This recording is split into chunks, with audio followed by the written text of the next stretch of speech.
Haleluya, haleluya, haleluya. Shalom warga kerajaan. Wow, senang sekali kembali berjumpa dengan saudara dimanapun saudara berada.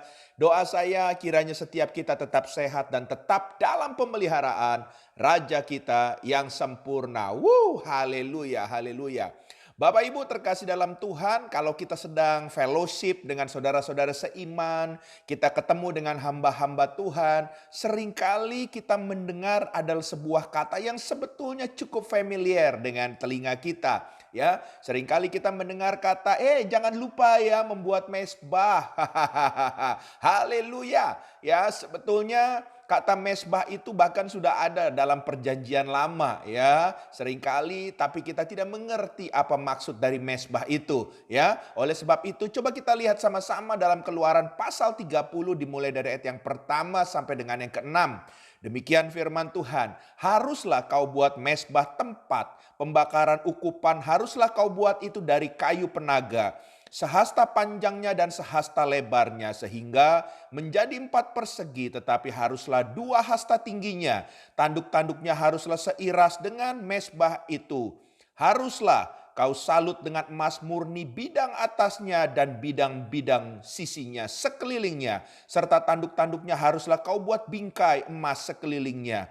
Haruslah kau buat 2 gelang emas untuk mesbah itu di bawah bingkainya pada kedua rusuknya. Haruslah kau buat gelang itu pada kedua bidang sisinya, dan haruslah gelang itu menjadi tempat memasukkan kayu pengusung supaya dengan itu mesbah dapat diangkut. Haruslah kau buat kayu pengusung itu dari kayu penaga dan kau salutlah dengan emas. Haruslah kau taruh tempat pembakaran itu di depan tabir penutup tabut hukum, di depan tutup pendamaian yang di atas loh hukum, di mana aku akan bertemu dengan engkau. Katakan amin, haleluya. Jadi jelas Bapak Ibu terkasih dalam Tuhan, mesbah sudah ada dalam zaman perjanjian lama. Bahkan kalau kita melihat dari ayat yang pertama dikatakan haruslah kau buat mesbah. Ini adalah sebuah perintah saudara ya. Jadi membangun mesbah, membuat mesbah itu bagi orang percaya itu adalah sebuah keharusan. Kalau kita menilik dalam perjanjian lama begitu sulitnya untuk membuat sebuah mesbah untuk ya tempat pembakaran ukupan. Perlu ukuran yang pas. Perlu bahan-bahan ya yang sudah betul-betul ya dituliskan sesuai firman Tuhan. Nah, saudara, itu bukan yang mudah saudara untuk mencocokkan semuanya secara cepat, secara tepat pembuatannya dan selain sebagainya. Tapi ada satu kabar baik, waktu Yesus datang ke dunia ini, saudara terkasih dalam Tuhan, bahkan segala hukum-hukum Taurat termasuk bentuk-bentuk ya daripada membuat mesbah ini diubah semuanya. Kenapa? Karena mesbah ini ada dalam perjanjian lama, tapi dalam perjanjian baru saudara cukup membuat mesbah juga, tapi namanya mesbah doa. Ya, dan tentunya saudara secara mempersiapkan segala sesuatunya, doa tidak ya sesuatu yang dipersulit ya. Kenapa? Karena doa adalah berbicara dengan Tuhan, membangun hubungan intimasi dengan Tuhan kita. Makanya tanpa harus ya ada tata caranya dengan alat-alat, dengan bahan-bahannya, itu tidak perlu lagi, tapi cukup kita membawa hati kita sebagai korban untuk kita menaikkan syukur dalam membangun hubungan dengan Tuhan kita. Haleluya, haleluya. Pertanyaannya ya, kenapa kita harus ya membangun mesbah doa? Ya, sebab apakah ini masih relevan sampai hari ini? Dan pertanyaan ini saya harus jelas bahwa ya, sangat ramad sangat masih relevan. Haleluya. Kenapa? Karena yang pertama kita membangun mesbah dalam Keluaran 30 ayat yang ke-1 dikatakan haruslah kau buat mesbah. Tempat pembakaran ukupan haruslah kau buat itu dari kayu penaga. Ini berbicara kalau kita membangun persekutuan dengan kita ya melakukan dengan segala ketaatan ya, maka kita akan memiliki persekutuan yang erat dengan Tuhan.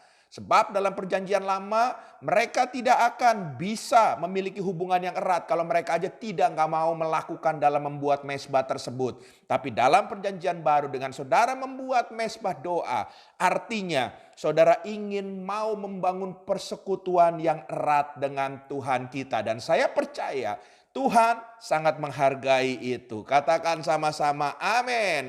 Haleluya. Hal yang kedua, kenapa kita perlu membangun mezbah doa?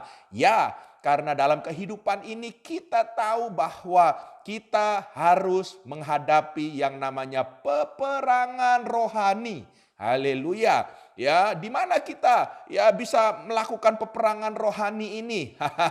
Haleluya. Apakah kita harus membeli tanah yang luas? Dan kita bilang, ya saya mau terjun peperangan rohani. Wah, bukan begitu saudara. Ternyata doa adalah tempat untuk kita melakukan peperangan rohani. Sebab dengan kita berdoa kita menghadirkan Tuhan. Kalau kita berperang, bahkan kita seperti firman Tuhan katakan, dia sudah berjanji kita akan keluar lebih daripada pemenang. Haleluya. Jadi ayo buat mezbah doa, haleluya, supaya kita memenangkan peperangan rohani dalam hidup setiap kita. Hal yang terakhir, yang ketiga, haleluya. Kenapa kita perlu membangun mezbah doa? Yes, karena kita percaya bahwa doa dapat mengubah segala sesuatu. Haleluya ya. Saya percaya setiap kita punya banyak pergumulan, tapi dengan saudara berdoa dari yang tidak mungkin menjadi mungkin, dia bisa merubah segala sesuatunya. Dia sanggup dengan doa-doa kita mengadakan pembalikan keadaan. Haleluya. Makanya kalau kita membangun mezbah doa, harus disertai dengan kekudusan, harus disertai dengan iman, dan yang terakhir harus disertai dengan ketekunan. Haleluya. Selamat praktek, selalu membangun mezbah doa. Saya percaya kemenangan menjadi bagian saudara dan saya sebagai anak Tuhan, sebagai putra-putri kerajaan Tuhan. Tuhan memberkati kita semua. Haleluya. Izinkan saya berdoa. Tuhan, hamba berdoa melalui pengajaran kebenaran firman Tuhan ini untuk kami terus bertekun dalam kami membangun mezbah doa. Karena kami percaya di saat kami meninggikan Tuhan, kami percaya Engkau akan terus menuntun langkah hidup kami. Engkau campur tangan memberikan kemenangan buat kami. Dalam nama Yesus. Haleluya.